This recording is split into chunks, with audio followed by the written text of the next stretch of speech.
Hi అండి. Good morning. So ఈరోజు మనము క్రిప్టో కరెన్సీ గురించి డిస్కస్ చేద్దాము. సో క్రిప్టో కరెన్సీ గురించి ఇప్పటికే చాలా డిస్కషన్ జరుగుతుంది.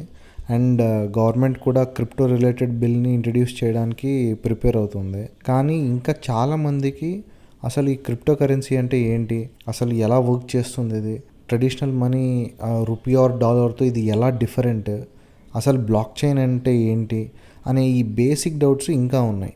సో ఈ వీడియోలో నేను ఇవన్నీ సింపుల్ లాంగ్వేజ్లో మీకు ఎక్స్ప్లెయిన్ చేస్తాను. సింపుల్గా చెప్పాలంటే క్రిప్టో కరెన్సీ కూడా ఒక మీడియం ఆఫ్ ఎక్స్చేంజ్ అండి. ఇప్పుడు మనం మార్కెట్కి వెళ్ళి ఎలా అయితే మనం డబ్బులు ఇచ్చి సరుకులు కొంటామో, సో క్రిప్టో కూడా డిజిటల్ పేమెంట్స్ కోసం యూస్ చేయొచ్చు.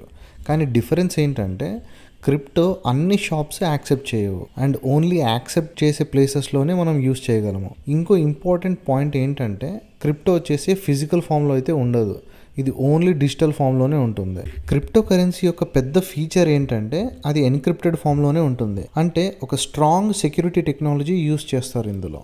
ట్రెడిషనల్ మనీ లాగా గవర్నమెంట్ అయితే ప్రింట్ చేయలేదు దీన్ని. క్రిప్టో యొక్క కొత్త కాయిన్స్ క్రియేట్ అవ్వడము, వెరిఫై అవ్వడం అనేది ఒక మ్యాథమెటికల్ ఎన్క్రిప్షన్ ప్రాసెస్ ద్వారానే జరుగుతుంది. అందుకే ఇది హ్యాక్ చేయడం కూడా చాలా టఫ్. వరల్డ్లో బిగ్గెస్ట్ క్రిప్టో కరెన్సీ అంటే అది bitcoin. Market capitalisation wise కనుక మనం చెక్ చేస్తే బిట్ కాయిన్ వచ్చేసి నంబర్ 1. ఇంకా దాని తర్వాత ఇథీరియం, ఇంకా ఇట్ గోజ్ ఆన్. సో ఇలా చాలా క్రిప్టో కరెన్సీస్ ఉన్నాయి. బట్ బిట్ కాయిన్ అనేది ఒక ఎగ్జాంపుల్ మాత్రమే. మన ట్రెడిషనల్ బ్యాంకింగ్ సిస్టంలో ఎప్పుడూ కూడా ఒక థర్డ్ పార్టీ ఇన్వాల్వ్మెంట్ అనేది ఉంటుంది. ఎగ్జాంపుల్ వచ్చేసి ఆర్బీఐ. సో ఆర్బీఐ వచ్చేసి మనం చేసే ప్రతి ఒక్క ట్రాన్సాక్షన్ని ఆథరైజ్ చేసి అప్రూవ్ చేస్తుంది అనమాట. క్రిప్టోలో వచ్చేసి ఆ సెంట్రల్ అథారిటీ ఉండదు. వరల్డ్ మొత్తంలో ఉన్న కంప్యూటర్స్ నెట్వర్క్ ట్రాన్సాక్షన్స్ని వెరిఫై చేసి ఒక కాంప్లెక్స్ మ్యాథమెటికల్ పజిల్ని సాల్వ్ చేస్తాయన్నమాట. అండ్ ఈ మ్యాథమెటికల్ పజిల్ సాల్వింగ్ ప్రాసెస్నే మైనింగ్ అంటారు. మైనింగ్లో కంప్యూటర్స్ హెవీ క్యాలిక్యులేషన్స్ చేస్తాయి. పజిల్ సాల్వ్ అయితే రివార్డ్గా ఒక బిట్ కాయిన్ లేకపోతే క్రిప్టో కాయిన్స్ వస్తాయన్నమాట. అందుకే మైనింగ్కి electricity and high power computers కావాలి. ఇప్పుడు మనము మైనింగ్ గురించి మాట్లాడుకుందాం. మైనింగ్ అంటే డిజిటల్ గోల్డ్ మైనింగ్ లాంటి ప్రాసెస్సే ఉంటుంది. కంప్యూటర్ వచ్చేసి transaction verification and puzzle solving work చేస్తుంది. ఈ ప్రాసెస్ సక్సెస్ఫుల్ అయితే గనక రివార్డ్గా కొత్త క్రిప్టో కాయిన్స్ జనరేట్ అవుతాయి అన్నమాట. ఈ రివార్డ్ సిస్టమ్ వల్లే ఈ మైనింగ్ అనేది చాలా పాపులర్ అయింది. కానీ మైనింగ్లో హ్యూజ్ ఎలక్ట్రిసిటీ కన్జంప్షన్ ఉంటుంది అండ్ దీనికోసం మనకు వచ్చేసి ఒక హై పర్ఫార్మెన్స్ మెషిన్స్ కూడా కావాలి. అందుకే మైనింగ్ మీద ఎన్విరాన్మెంట్ రిలేటెడ్ క్రిటిసిజం కూడా చాలా ఉంది. ఈ మొత్తం క్రిప్టో ఈకో సిస్టమ్కి వచ్చేసి back bone technology block chain. So block chain అంటే సింపుల్గా చెప్పాలంటే ఇదొక డిజిటల్ లెడ్జర్ బుక్ లాగా అనమాట. పాత రోజుల్లో ఈ ట్రేడర్స్ నోట్బుక్స్లో అకౌంట్స్ అయితే ఎలా మెయింటైన్ చేసేవాళ్ళో సేమ్ కాన్సెప్ట్ డిజిటల్ ఫార్మాట్లో ఈ blockchain. And once transaction బ్లాక్ చైన్లో కనుక రికార్డ్ అయితే దాన్ని చేంజ్ చేయడం ఆల్మోస్ట్ ఇంపాసిబుల్. ఎందుకంటే డేటా వచ్చేసి ఈ ట్రాన్సాక్షన్ డేటా ఒక ఎన్క్రిప్టెడ్ ఫార్మాట్లోనే ఉంటుంది అండ్ అది కూడా ఒక స్ట్రక్చర్డ్ ఫార్మాట్లో అయితే ఉండదు. సో ట్రాన్సాక్షన్స్ ఎక్కువైతే బ్లాక్ చైన్ సైజ్ కూడా గ్రాడ్యువల్గా ఇంక్రీజ్ అవుతూ పోతుందన్నమాట. బిట్ కాయిన్ క్రియేషన్ స్టోరీ కూడా చాలా ఇంట్రెస్టింగ్గా ఉంటుంది. బిట్ కాయిన్ని క్రియేట్ చేసింది సాటోషి నాకమోటో అని చెప్తారనమాట. కానీ అది ఒక పర్సనా ఒక గ్రూపా అనేది ఇంకా క్లారిటీ లేదు.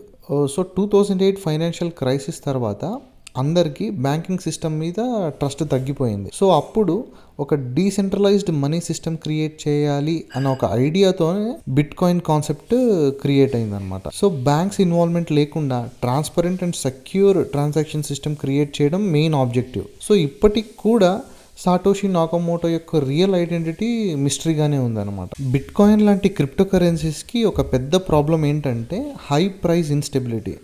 ఎందుకంటే ఫర్ ఎగ్జాంపుల్ బిట్ కాయిన్ యొక్క వాల్యూ ఈరోజు $10,000 ఉంటుంది, కానీ సడన్గా నెక్స్ట్ చెక్ చేసుకుంటే $50,000 అవ్వచ్చు. ఈ ఇన్స్టెబిలిటీ ప్రాబ్లమ్ సాల్వ్ చేయడానికే మార్కెట్లోకి స్టేబుల్ కాయిన్స్ అనేవి వచ్చాయన్నమాట. స్టేబుల్ కాయిన్ అంటే ఏంటంటే అది కూడా ఒక క్రిప్టో కరెన్సీయే, కానీ రియల్ లైఫ్లో యూస్ చేసే కరెన్సీతో లింక్ అయి ఉంటుందన్నమాట.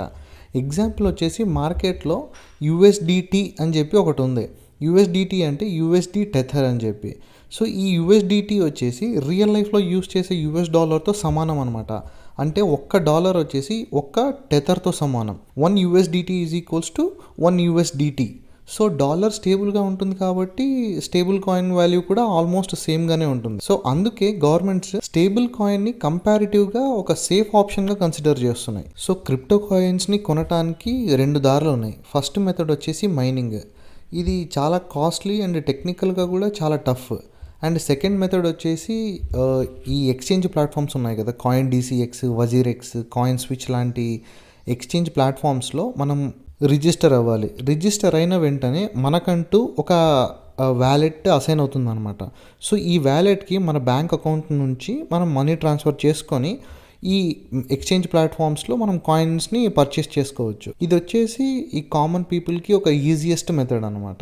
ఇండియాలో క్రిప్టో యూసేజ్ మీద ఇంకా చాలా కన్ఫ్యూజన్ ఉంది. ఇంతకుముందు ఏంటంటే ఆర్బీఐ వచ్చేసి అన్ని బ్యాంక్స్కి క్రిప్టో ట్రాన్సాక్షన్స్ అలో చేయకూడదని చెప్పి ఆర్డర్స్ పాస్ చేసింది. కానీ దాని తర్వాత సుప్రీం కోర్ట్ యొక్క ఆర్డర్ వల్ల అది క్యాన్సిల్ అయ్యింది. కానీ గ్రౌండ్ లెవెల్లో ఇప్పుడు కూడా ఇంకా చాలా బ్యాంక్స్ ఈ క్రిప్టో పేమెంట్స్ని అలో చేయట్లేదు. ఫర్ ఎగ్జాంపుల్ ఎస్బీఐ లాంటి బ్యాంక్స్ రెస్ట్రిక్షన్స్ పెడుతున్నాయని చెప్పి యూజర్స్ చెప్తున్నారు. సో అందుకే చాలామంది UPI wallets and exchange wallets use చేసి ట్రాన్సాక్షన్స్ చేస్తున్నారు. గవర్నమెంట్ వచ్చేసి ఒక కొత్త క్రిప్టో కరెన్సీ బిల్ని ఇంట్రడ్యూస్ చేయడానికి ప్లాన్ చేస్తుంది. రిపోర్ట్స్ ప్రకారము ప్రైవేట్ క్రిప్టో కరెన్సీస్ని బ్యాన్ చేయొచ్చని డిస్కషన్ నడుస్తుంది. And at the same time RBI కూడా సెంట్రల్ బ్యాంక్ డిజిటల్ కరెన్సీని లాంచ్ చేయడానికి ప్రిపేర్ అవుతుందంట. ఓవరాల్గా చూస్తే క్రిప్టో కరెన్సీ ఫ్యూచర్లో డిజిటల్ మనీ లాగా ఒక స్ట్రాంగ్ రోల్ అయితే ప్లే చేస్తుంది. Hope you like the video. Please do like, share and subscribe the channel. Thank you.